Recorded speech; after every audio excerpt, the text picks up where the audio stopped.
Guys তোমরা দেখতে পাচ্ছ যে বড় পাখিটা এখন কথা বলছে না, ছোট পাখিটাই পাশ থেকে কথা বলছে। আমাদের যেহেতু দুটো পাখি। বুড়ি কোথায় গেছে বললে? এটা ছুঁয়ে এটা তোমার কোথায় ছুবো?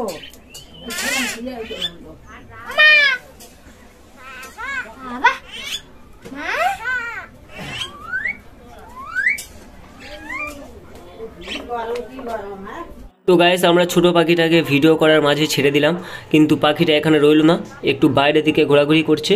চলো দেখা যাক। তো গাইস এই যে পাখিটা আমাদের ছাদে রয়েছে, দেখুন। আমি একে দেখা যাক ডাকবো, আসে কিনা দেখবো একবার। খুব কমই পাখিটাকে ছাড়া হয়, মানে সকালে করে, বেশিরভাগটা রাতে করেই আমরা ছাড়ি। কেননা বাইরের পাখি যদি তাকে তাড়া দিয়ে অন্য কোথাও নিয়ে যায় তাহলে বিপদ হয়ে যাবে অনেকটা। আয় আয় আয় আয়। তো গাইস আমরা ভিডিও করার মাঝে মাঝে এই ছোট পাখিটাকে ছেড়ে দিলাম। এর বয়স মাত্র 7 থেকে 8 মাস হবে। তো এখন এই পাখিটাও অনেক কথা বলে। তো গাইস এখন আমি পাখিটাকে হাতে নেওয়ার চেষ্টা করব, দেখা যাক পাখিটা হাতে আসে কিনা। গাইস পাখিটা হাতে চলে এসছে, চলো পাখিটাকে নিচে নামিয়ে নেওয়া যাক।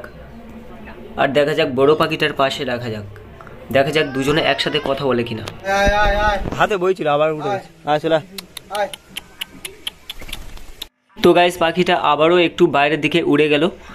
এবারে আসবে সেই সন্ধ্যাবেলা, কেননা ও যতবারই যায় ততবারই সন্ধ্যাবেলা ঠিক বাড়ি আসে। দেখা যাক এবার সন্ধ্যাবেলা বাড়িতে ফেরে কিনা। তো গাইস সন্ধ্যা হয়ে গেল, পাখিটা এখনো বাড়ি ফেরেনি। দেখতে পাচ্ছ খাঁচা ফাঁকা আছে, আর বড় পাখিটাই আছে জাস্ট।